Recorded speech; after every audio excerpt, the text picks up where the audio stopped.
Good afternoon and welcome. Thank you for joining us on this Zoom call. You all, like many of us, have been spending a lot of time on this interface this week. We didn't know how great it was, but now we all do.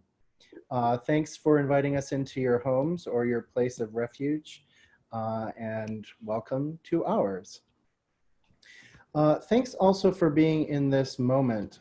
It is a great time to be doing ministry and to see all the communication and connections across our communities and how we are gathering together in this time.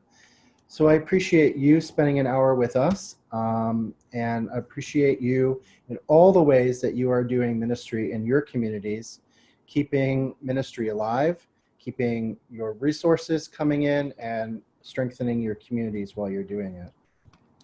My name is Davey Gerhard, and I am the Executive Director of TENS, the Episcopal Network for Stewardship.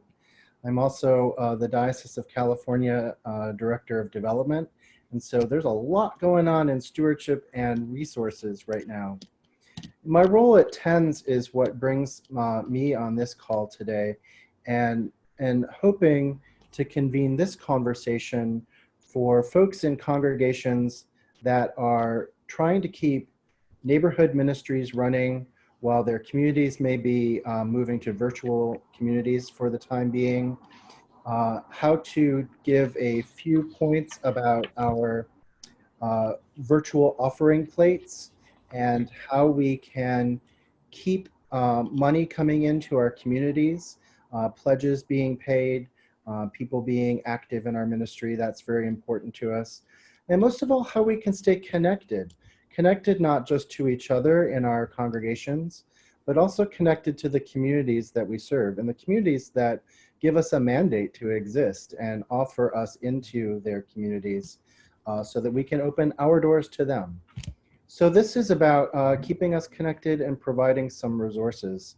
That's what has really been mattering to me as I've been going through this week, making sure that we feel that we have enough bandwidth to take care of ourselves and our neighbors. This is our gospel call. I'm going to ask the other panelists who are on this conversation to introduce themselves, starting with Mary MacGregor. Hi, everyone. I'm Mary MacGregor, and I retired in 2017 as Canon for Congregational Vitality and Mission Amplification for the Diocese of Texas. For 20 years, I worked with all sorts of churches, all different sizes, and part of my responsibility was in stewardship development, annual campaigns, working with vestries and leaders in those specific areas, along with many others. I'm really delighted to be a part of this today because I think we're at a pivotal moment. I think that this pandemic will offer us opportunities to assess who we are, to look at how we responded to this pandemic and how we need to adjust to new realities. So it's great being in on this panel, and I look forward to hearing not only what my fellow panel members have to say, but also the questions that you ask. Rosa Lee, why don't you tell us about yourself and why you're here today? Hi, I'm Rosa Lee Harden, and I am formerly the canon for Money and Meaning at the Cathedral of All Souls in Asheville. I got that title, oddly, because I had been working in the secular space and developing a conference that now draws about 3,000 people from around the world to talk about money and meaning and how to use money in a more meaningful way rather than just, fuel for the engine, but rather to use money to meet the world's urgent needs, whether in a for-profit or a nonprofit way. About 2 or 3 years ago, I started having more and more people from the church world asking me to come and talk more and more. It started really picking up about what is this conversation about money and meaning all about, and how does it relate to us in the church. And excitedly even got invited to talk about it at the Vatican. It's been a pretty interesting 2 or 3 years. And in January of in May of last year, I was invited to speak at a conference about social entrepreneurship that the Murdoch Foundation in the Pacific Northwest was putting on for what they were calling redemptive entrepreneurship. And I started seeing that the church really needed to have another narrative about money in a way that it was becoming urgent that the church have another narrative about money. And decided last summer to start a new event called Faith Plus Finance, Reimagining God's Economy. That event was supposed to be May the 18th through 20th in San Antonio, Texas. And we had sponsorship from a couple of divinity schools and sponsorship from a couple of foundations that are connected with money and the church. And then this thing happened that is, I think, in some ways, echoing Mary, a bit of a gift, because we no longer have an option about having this conversation. It is an absolute necessity that we start paying attention to who we are as people following in Jesus' footsteps, and how we relate to our money as moral and ethical footprints. So I'm excited to have that conversation and to start that conversation with, it looks like 112 participants, 113 participants, 114 participants. And the number just keeps growing. Yeah. So I'm looking forward to these next few minutes as we have that conversation, because it's one I want to keep having over and over, because it's critical. Thank you. Melissa, who are you and why are you here? Thank you, Davey. My name is Melissa Spaz. I work at Indiana University's Lilly Family School of Philanthropy, where I am the managing director of education and engagement for the Lake Institute on Faith and Giving. So I spend all of my time talking about this intersection between faith and philanthropy. And personally, I am a layperson, member of the United Methodist Church, and have found myself delighted and surprised to talk about money and mission on an ongoing basis, because of my deep confidence that American religious institutions are essential to the fabric of our society, and that they are a unique place. I really care deeply about religious life generally, and specifically about the ways in which we can live as if the gospel were true. And that takes place in community. This is an extraordinary moment, and I'm grateful to have been invited by Davey to be a part of this conversation. Truly have enjoyed the privilege of learning with and from the SEEP network and with TENS. Looking forward to the conversation. Thanks, Melissa. So I'm gonna ask some questions of our panelists and give them an opportunity to share their amazing experience and development with us. And then I'm going to make certain that we have some time at the end of this chat to answer your questions. As you have them, please type them into the chat window. We'll be monitoring that and asking them as appropriate and as it feeds into our conversation. So please let us know what your questions are.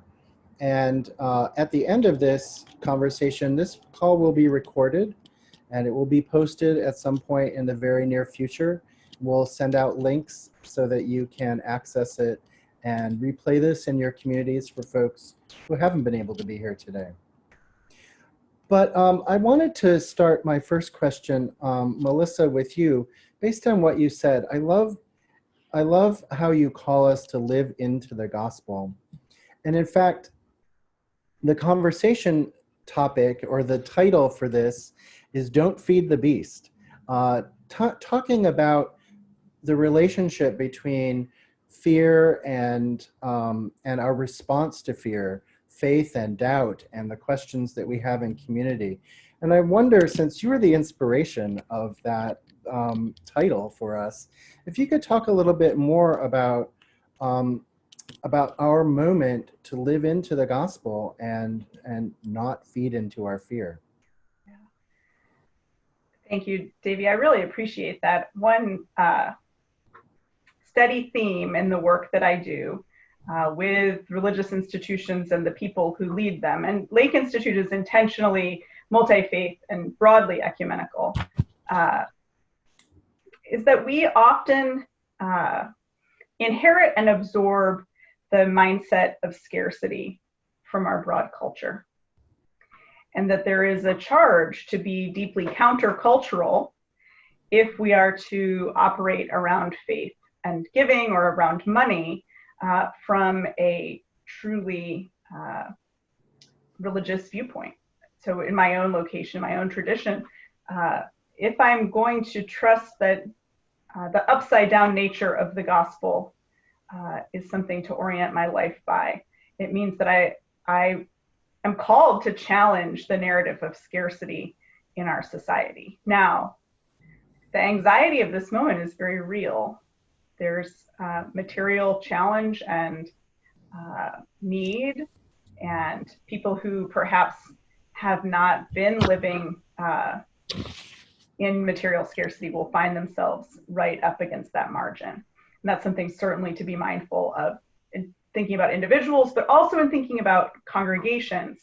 I think that the thing I have been reminding myself again and again, and that I would hope that we can remember as Christian communities, as parishes, as people who lead in that setting, is to really seek every day to remember who and whose we are, and that anxiety can drag us into a mindset of scarcity even when we are striving to operate from an expectation of abundance, that we would have life and have it abundantly.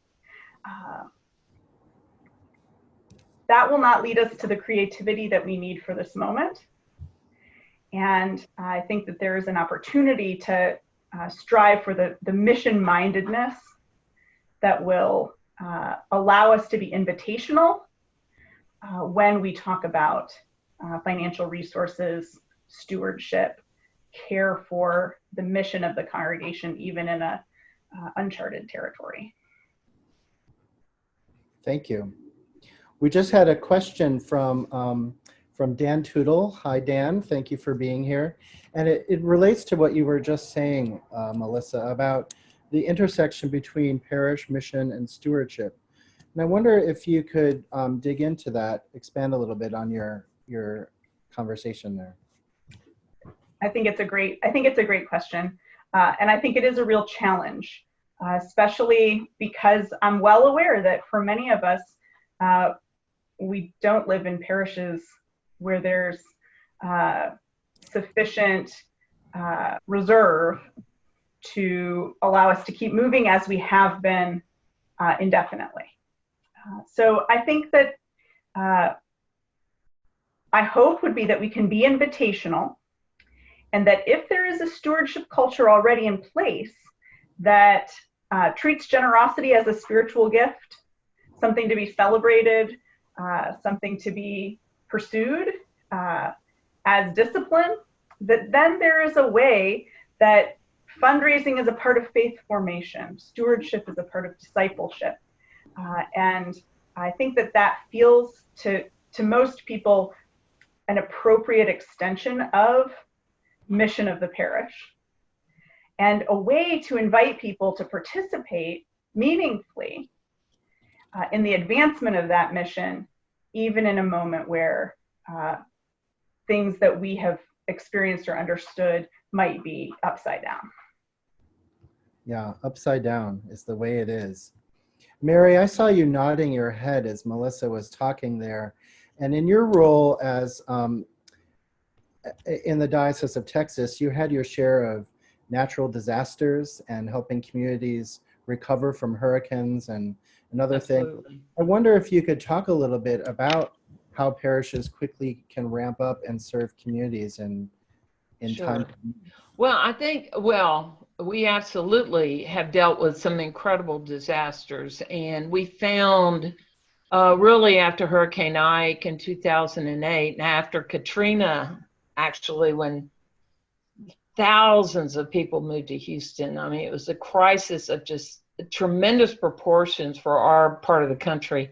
That there were certain things that had to be done, and I think the principles of organizing to deal with the crisis really cross over to all of us as communities and as churches. So I'd really like to speak to what they discovered in the last 12 years, because since then we had Harvey, we literally had churches destroyed. It was just massive flooding on an apocalyptic scale. It was so bad. So we've really learned a lot. And the one thing that I think that we have learned is that triage is the first step. And I really believe that we're in that stage right now with this pandemic. We are in triage, and triage is really addressing the immediate need. What can we do? How can we stop the bleeding? How can we stabilize this situation? And I would hope that churches would recognize this as an opportunity to say, okay, what are we going to do? And that we also learn that waiting too long to address a crisis is counterproductive. You know, I mean, when you're coming after it 6 months, 8 months later, I mean, the damage is done and it's so much harder. So I think this is an opportunity for churches to really not circle the wagons or wait until the storm blows over, but to jump in and say, all right, what is our mission? What are we called to do? What can we do immediately to help our people and to help our surrounding communities? And how can we be carrying out God's mission, not only within our congregation, but to our community at large that is suffering the same consequences of this pandemic as our members are.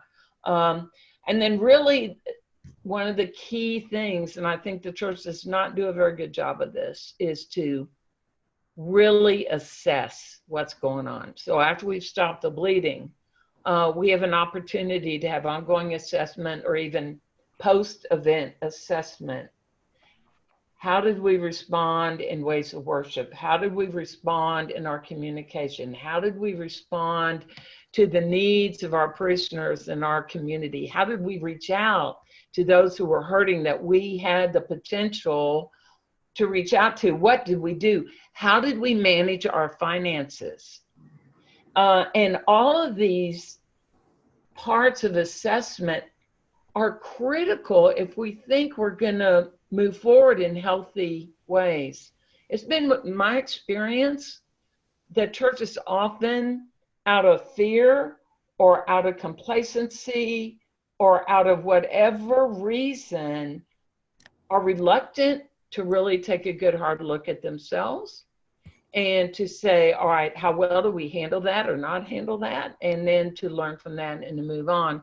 So I think this is these steps in kind of looking at what can we do in this time of a pandemic to really lay a foundation for our future. It is just to do not only that triage, also another step is focusing on what is it that we really can do. What are the essential things that we need to do? What can we do?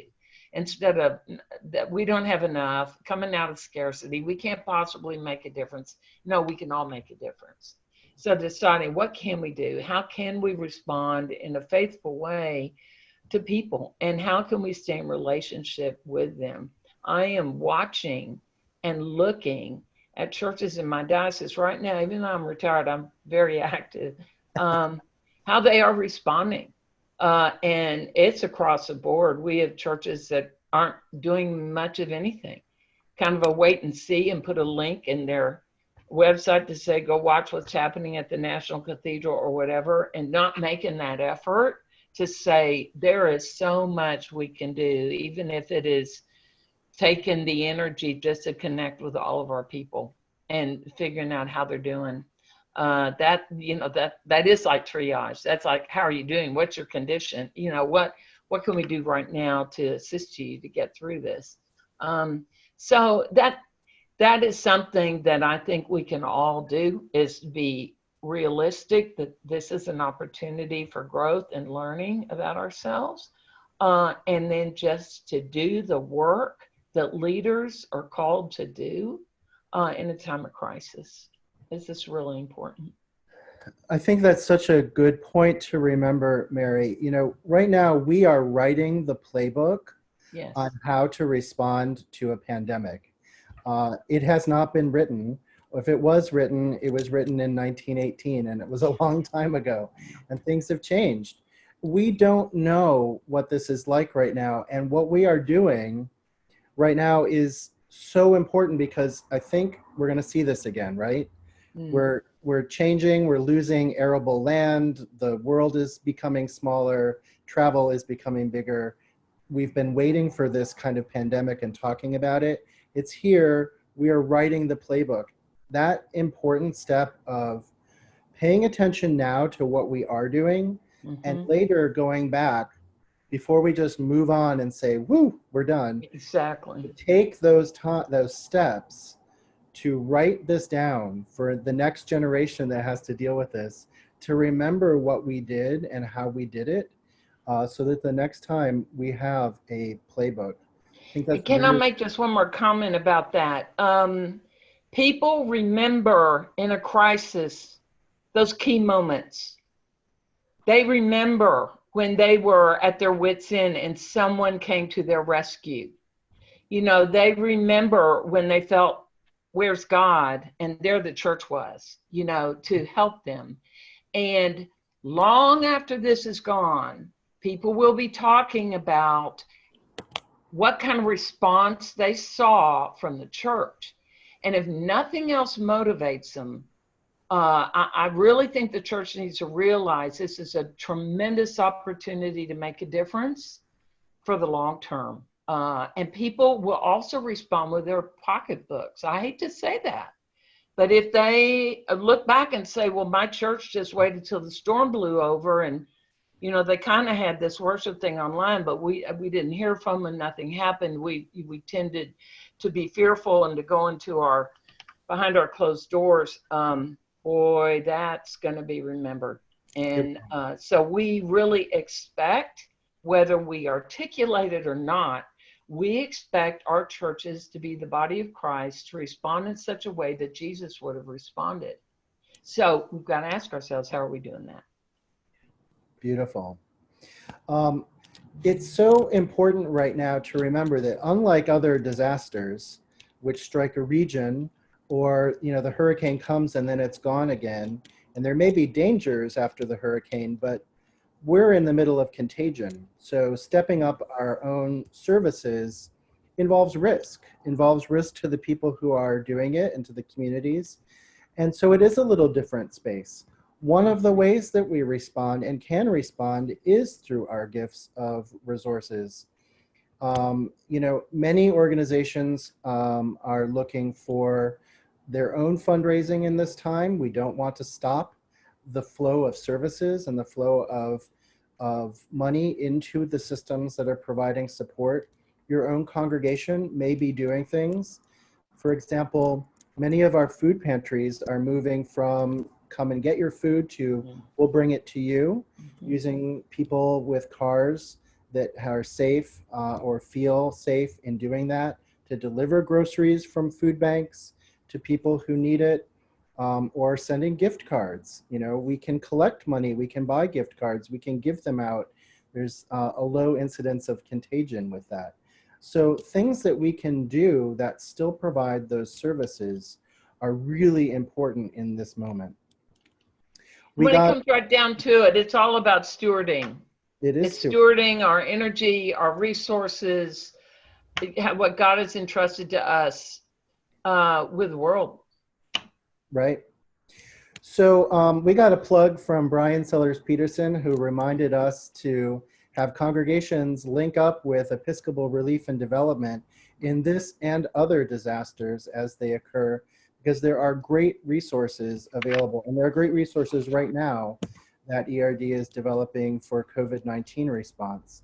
But that leads me to a question for Rosa Lee, because you spoke the other day eloquently about your own story in realizing the distinction between relief and development, and that was a spiritual moment for you. And I wonder if you could give us a little vision and a little love and guidance in this. Where to start? I think I want to start by saying that before I go into that little conversation about relief and development, that I'm really glad in this conversation to be joined by Melissa, who, when we were prepping for the conversation, said, we just need to hold space for people to know that they're not alone in thinking about this, and to say clearly that we really don't have any answers. But I'm really thrilled at this moment to be an Anglican, where we have the both and, that we're looking for answers and we're holding space. We're looking to hold our congregations together, and we're looking for how to reach out. We're looking for how to be safe personally and how to help a world that's scary. And to hold all of that intention is really hard. And I just want to say, I don't know anybody who's got the answer yet. And I really appreciate what you said, Mary, about as we find the answers, we need to figure out how to catalog them, because it's going to happen again. Like you were saying, Davey, that this world has changed to the point where we're going to keep having these conversations again and again. And interestingly, for me, from my particular vantage point, and Joe Swimmer and I had a conversation about this at SEEP, that everybody had been noticing that the church wasn't necessarily thinking deeply about money in a way that was going to be helpful as the division between the rich and the poor grew. And what I had noticed as the convener of SOCAP, Social Capital Markets, which was convening people who were impact investors, social entrepreneurs, people of faith, but mostly secular audience, around how to have your money be more meaningful, that it very quickly turned into a conversation about, oh, if my money's more meaningful, I can make more of it. Not, if my money's more meaningful, that my life really changes in a meaningful way by releasing those resources into the world in a way to do good. Money's really tricky. And I think Jesus talked to us about that a lot, that we try to hold on in a way that's not good for our souls, that we don't consider the lilies very often, that we are constantly checking Wall Street. And what struck me too was at the very early days of this pandemic, what was that, a week and a half ago, that people kept saying, the economy's going to fall apart. And it's like, the economy's not going to fall apart. The economy has already fallen apart.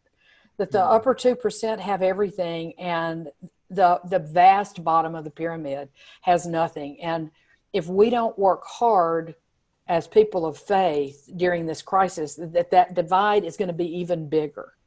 And that can we find a way to be the people who step into that gap and say, we want to make sure that we come out of this with a more equal economic world. But what Davey was referring to when he asked me that question was about some of the work that happened for me probably 15 years ago when we were first starting SOCAP. And my husband was trying to explain to me why it was okay to start a for-profit business that did good. And that having a double bottom line, that you were actually serving people and making money, was okay. And I remember going to the whiteboard and saying, okay, let's draw this thing out. And he taught me something that day about the difference in relief and development, and I'm just going to use my analogy, that if you are manufacturing fantastic rope and it's got all of these benefits, and the rope could be really useful in a high income neighborhood to help them build a house, and that rope cost you $10 to manufacture. You can sell that rope for $100 if people are building spacious palaces. And that's capitalism. Mm-hmm. Development is when you have that rope that you realize, I manufactured this really great rope and it's great and it cost me $10 to make it, but they need this rope in Haiti because they're rebuilding from the earthquake. And they need a lot of that you might sell that rope for $12 or just at cost, or maybe even lose a little money on it. But when somebody is in the river and they're drowning, there's no price that's appropriate to put on that rope, that you've got to throw that rope in the river and save that person as quickly as you can. And that's relief. Back to my both and is that we are called, I think, in this moment to figure out how we continue to be the church and to continue to be that safe place. And I mean, safe in a good place, not an escape, but a safe place for people to come with their anxiety. But we're also out on the front lines, tossing that rope into the river and giving it our all. And I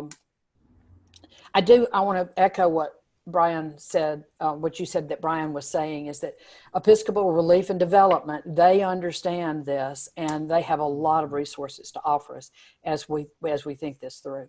But my last thing I want to say here is don't despair if you aren't getting it, if you hadn't figured out what you're supposed to do yet. Hardly anybody has. And we just need to kind of hold each other's hands and walk through this. That's beautiful. That's a beautiful reminder to us. We are going through this all together. We are all bearing more anxiety than we were 2 weeks ago. We can't hold hands, but we can virtually hold hands with each other and extend that rope. I love that beautiful analogy of that difference between relief and development and how we help people who are really in need. Going back to what Mary said and echoing, Rosa Lee, with what you just said, the church that emerges from this crisis, the communities that have stepped up and offered that relief will be remembered. And we have to think about that as we are going through this space and going through this moment.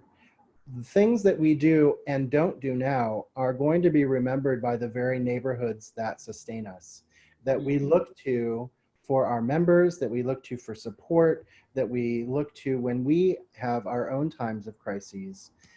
This is our moment to say we are here and we're there for you. We'll be remembered for this work, and we'll be remembered if we don't do this work. So I wonder, Melissa, I think you were just raising your hand. Yeah, I just really appreciate that that reminder, because I think it intersects for me with something that I've been thinking about a great deal, which is that we have internal work in our institutions, in our communities, leadership work that requires particular kinds of conversation and preparation for staff team, for vestry, for the committees that have responsibility for leadership of the operations of the church, for strategy, for thinking about sort of the trajectory of that. Those conversations are different from the kinds of conversations that a community needs to have to sustain itself, particularly as a worshiping community, as a community of care, and as a community of outreach and witness. I think that this moment is so disorienting that sometimes we have an impulse to have those family conversations, those leadership conversations out in public. And that is not likely to serve us well. We need to be discerning about what kinds of sentiments and anxieties we might need to address internally or in our leadership structure, and then how that is communicated, translated, articulated for the whole community Now, that's not to say that I'm a all the time proponent of transparency and accountability, but there are internal conversations and then there are public conversations, and they're not the same. And I think that that's particularly true when it comes to talking about finances in this moment. Community is first, and caring for the needs of the people entrusted to our care must come as the primary focus. While I know there's still urgent and emerging business that needs to be done. Right. Melissa, you talked about our leaders and our leadership in this moment. And one of the questions we talked about earlier, which I am now going to ask you, is if your pastor were going to address our stewardship, our financial resources within the context of COVID-19, what would you want your pastor to be saying to you? And then maybe what would you want your pastor to be saying to your community? Are those different messages? Yeah, I think that when I think about that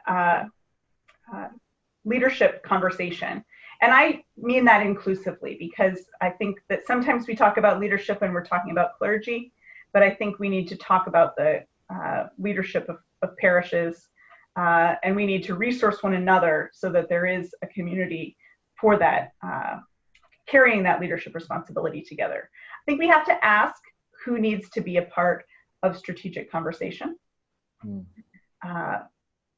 and what is the time frame for having those conversations. What does the vestry need to be talking about? What about a stewardship team? What about the way that we intersect with other structures internal to the parish or within diocese or within our neighborhood? Do we have good information? Do we have clarity about what changes and what doesn't change in this circumstance? This is evolving, and that means that we might have clarity for this week, and it will take time for us to have clarity for next week, much less next month or after Easter. I think that I'm really grateful to my pastor, because he said, in the context of our church council, I've never been pastor in a pandemic before. Of course not. None of us have navigated this circumstance as leaders. And I think that there is a space, there's a time to have that kind of authenticity and transparency for leadership so that we can get to the complex problems that we might need to negotiate. Then thinking about how to communicate that effectively, particularly these financial questions or questions about stewardship of our resources. I think that it has to be something that is framed in terms of our identity. Here we are as a faith community. So this is what I want to hear on Sunday morning. It's what I want to hear from my congregation, from my parish's social media accounts or in the newsletter. Who are we? Whose are we? What does that mean in terms of what we will be doing with the resources and assets that we have?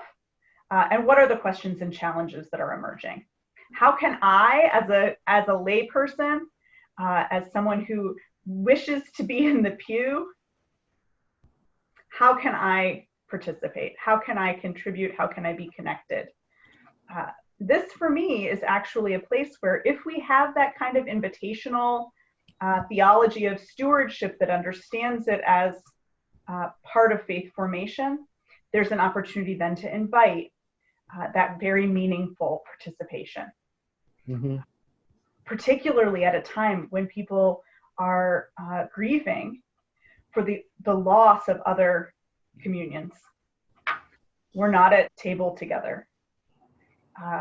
The sacramental life is disrupted. And so being invitational and creative in whatever ways we can be, I think is especially important in this moment. Yeah. Rosa Lee, you have something to address. As you were talking, Melissa, I heard more sermons on Sunday's lectionary passage than I had heard, because Sunday I was just kind of obsessed with watching every service I could. And it was a great opportunity, just kind of amusingly, to hear some of my friends preach that I don't get to hear to preach because I'm not in their churches. So there were some great things, but where did coffee hour happen last Sunday? You know, that we were live streaming our liturgies, and I salute people for doing that, but do people need to come together to have a conversation? And I'm kind of seeing that in the text thread that people are saying, how do we start these conversations? And I'm going to throw Davey here a little something, because Davey is the person there'll be a few people on this call that will remember back in 2003, almost 2 decades ago, a little thing called Via Media that churches used, the Episcopal churches used after the election of Gene Robinson. And Davey was the person who put the curricula together.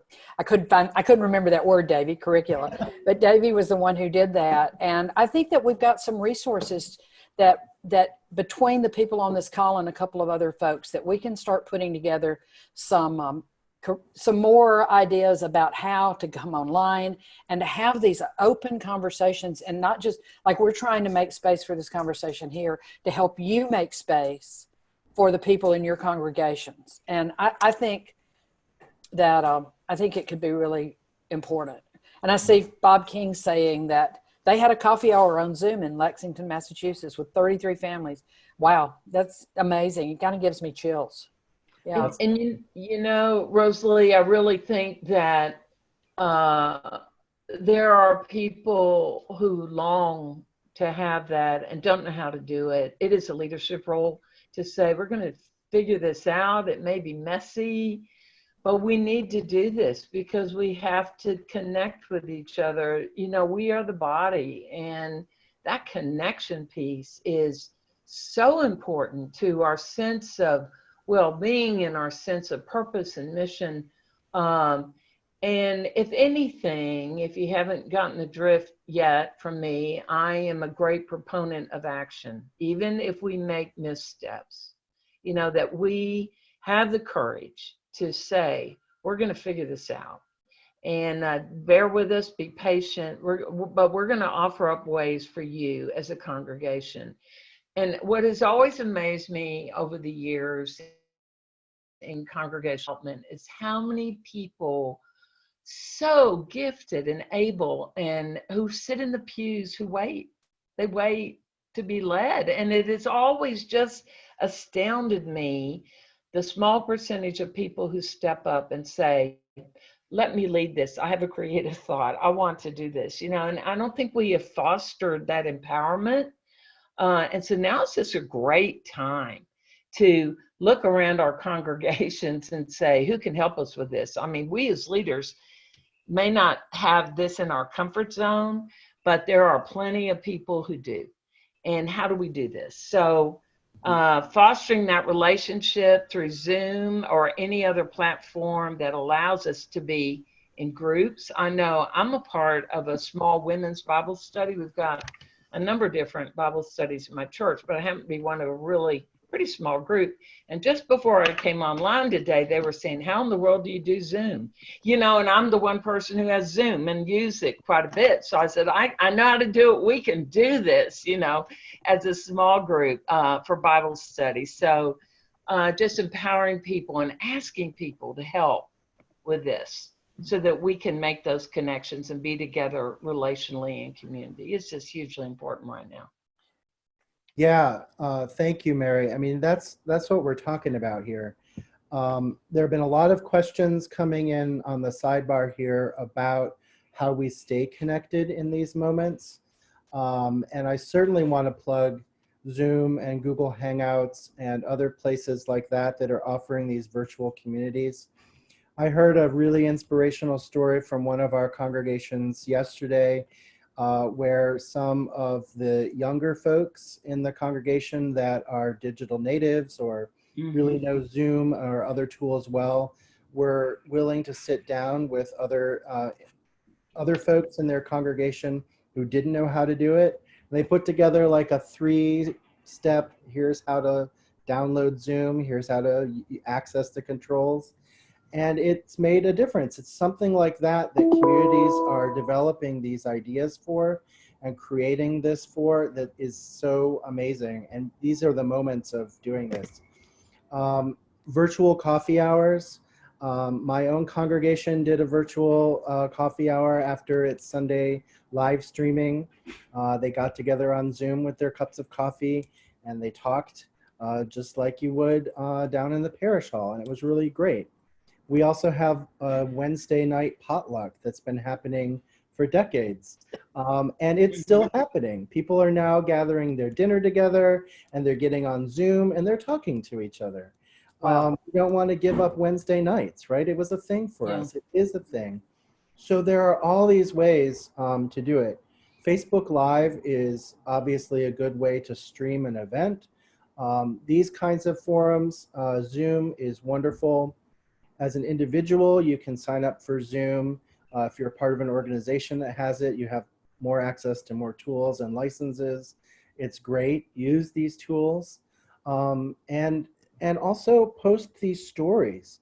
When something great happens in your congregation that is inspiring, that is enabling you to do more ministry, post it. This is not the time to hide our light under the bushel, right? This is like, let's talk about these things that we're doing. Let's put it up on our social media. Let's be inspired and then help other people be inspired by it. There's really wonderful stuff out there. Rosa Lee, you were trying to get in earlier. Well, I saw a question come by a bit from Christine Miller saying, do you see an opportunity for us to grow in our understanding of abundance versus scarcity? Thank you, Christine. Great question. Yeah. And honestly, that's the question that made me want to launch Faith Plus Finance. And if that event is going to be online May 18th through 20th, and then we're going to try to have one in September if this thing will allow us to actually meet in person. But the question that kept coming up for me as I was speaking all over in churches about money and meaning and faith and finance, I started asking clergy, and I did this at a SEEP event too. Joe was in the room. How many of them talked about money in seminary? And the answer was 0. The Jesuits are the only people who would ever give me an answer that they talked about money in seminary. And then I asked, how many parishioners are hearing sermons about money that aren't during stewardship season? Again, 0.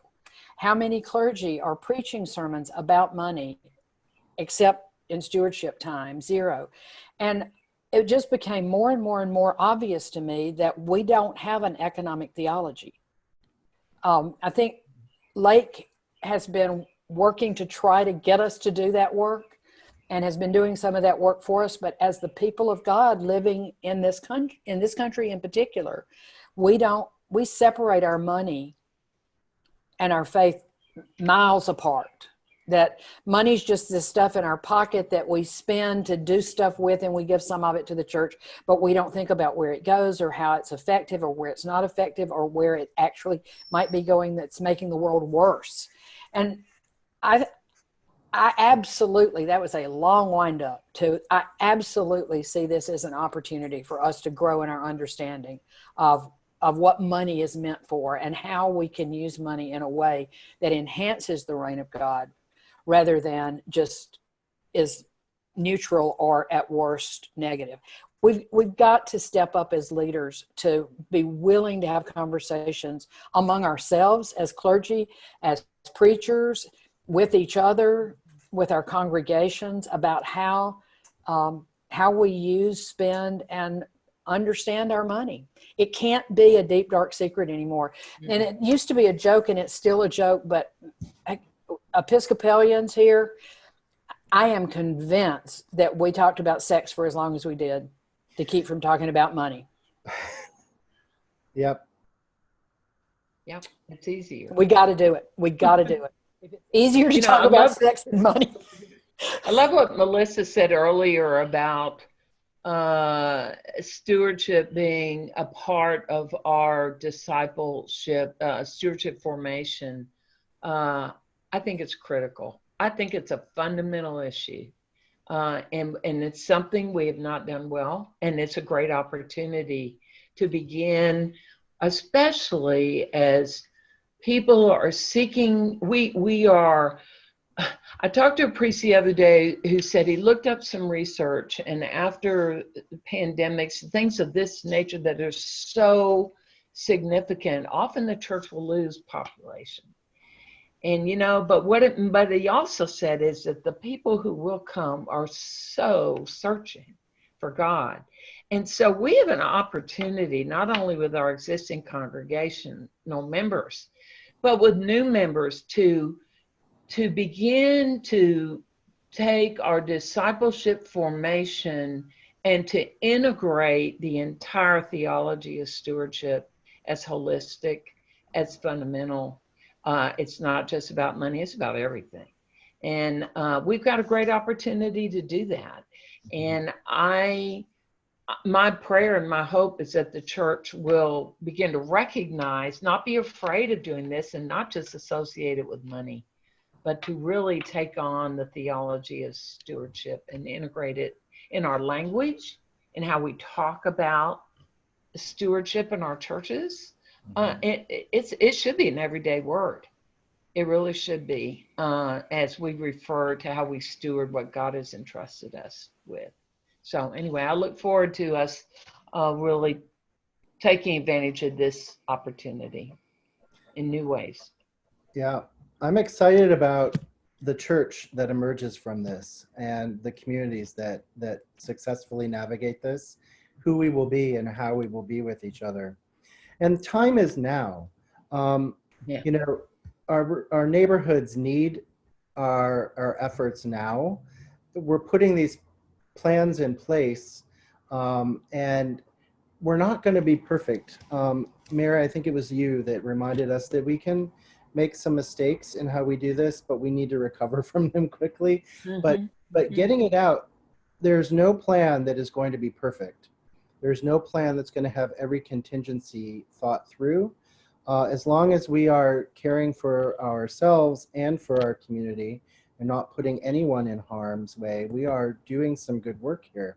We need to remember that it's important to get the work out and to be doing it rather than to wait for perfection. Perfection will never happen. It's a little dirty secret. I want to remind us, and we're quickly closing up our hour here, which has gone so quickly, but I want to talk a little bit about some of the resources that do exist. Obviously, TENS, the Episcopal Network for Stewardship, creates stewardship resources for congregations to be able to roll out in a stewardship program. While we do focus a lot on that fall campaign, we have a lot of work on our year-round stewardship, and we try to get this message out a few times a year for preaching points, for conversation starters in congregations, so that organizations and institutions can be thinking all the time about money. When we just hear about it in the fall, we can tune out. We need this message all the time. And so certainly we can create this space for people to be able to talk about it all the time. I also want to remind us all that if your church does not have an online giving platform set up, if this isn't the time for you to do it, then when is? So please, TENS has a link on its website for Tithely, which is one of many systems that are great and in use. You can follow that link. You can. It's very easy to set up. We have congregations that have set up Venmo and PayPal even this week to be able to receive money and keep their finances in order. Now is the time to do this if you haven't already. These are simple they're not simple tools, they're complex tools, but they're simple to set up and they work really well. I said Melissa had a question or a thought too. Yeah, I just wanted to say that I think attending to some of these practical considerations, it really is about hospitality. And I think that that's something that can be missed when we start having conversations about this, that the way we've always done things won't work. So 78% of all giving occurs during the context of gathering, of worship. That's true when we look across the landscape. It's also true that there are many congregations that do not have a mechanism for online giving, or particularly for setting up a recurring gift. So I just echo what Davey has said, but I also want to say that identifying the tools that will work best for your community does not have to be exhaustive. The thing that I always recommend is just to talk to your neighbors. Identify a parish or a congregation that you think resembles yours and find out what they're using. Sometimes someone will say to me, we don't want to have an online mechanism. We'll just have people use bill pay through their bank. That's fine. But if the objection is that there is a cost to receiving gifts electronically, which sometimes comes up, especially in small membership places, it's just a cost of doing business. The choice is not between a $100 gift and a $97 gift. The choice is between a $97 gift and no gift at all. So we're really just reducing a barrier to giving when we make it accessible on a variety of different platforms or through different mechanisms. Yeah, thank you for that reminder, and thanks for that inspiration too, Melissa. There are so many tools out there, and finding the right one for your community, test out lots, talk to your neighbors. Most of all, talk to your millennials. They know these online giving tools really well, and they're comfortable with them, and they can help you get comfortable with them. They're out there for us all. So I want us to think through how we do some next steps on this. This conversation is really fruitful. I hope that there will be others like this, and I think you can check in with TENS and SEEP and your other diocesan and congregational resources in the coming days. We are going to continue doing this sort of virtual meeting and providing these sorts of resources. Again, you'll be able to view this we're going to download or upload this so that you can download it and view it in small groups, not in small groups, in your privacy and safety of your own home, but in your virtual communities as you get this message out. I really appreciate all of your time and all of your resources and for doing the work that you are doing. Keep on message in your communities. Keep your newsletters going out and talk about the things, not just the cancellations of all the events, but the ways that you're helping your community, and help people remember that the gifts they are providing aren't just for maintenance and aren't just for liturgy. Those expenses are gone for a while. You're paying salary and you're paying for people to do ministry in community. In many ways, you're providing direct gifts to your community. Keep that message front and center to yourselves, to inspire you, and to your community so that they know why your doors are open. I want to end our hour by asking the Reverend Canon Rosa Lee to send us out with prayer and a blessing and a dismissal.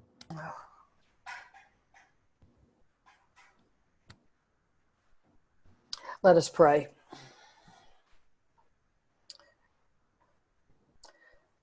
Loving God, we know you have given us all we need to meet this moment. And you know we forget that. Help us to remember that we are your people. We are the sheep of your pasture. that you will support us, search for us, and bring us home when we lose our way. Help us to be good shepherds in our community, looking for the lost, looking for those who need to be brought back to the still, cool waters of your love. Help us to not panic, but to trust in you and your love in this moment. Thank you for your grace in knowing we won't do that perfectly. Thank you for your love when we fail. Thank you for your ultimate love of giving your life for us. In your beloved Son's name we pray. Amen. Let us go in peace to love and serve God. Thanks be to God. Thank you, friends. Thank you, SEEP, for hosting us. Thank you, panelists, for your time. Thank you all for your work. Stay healthy.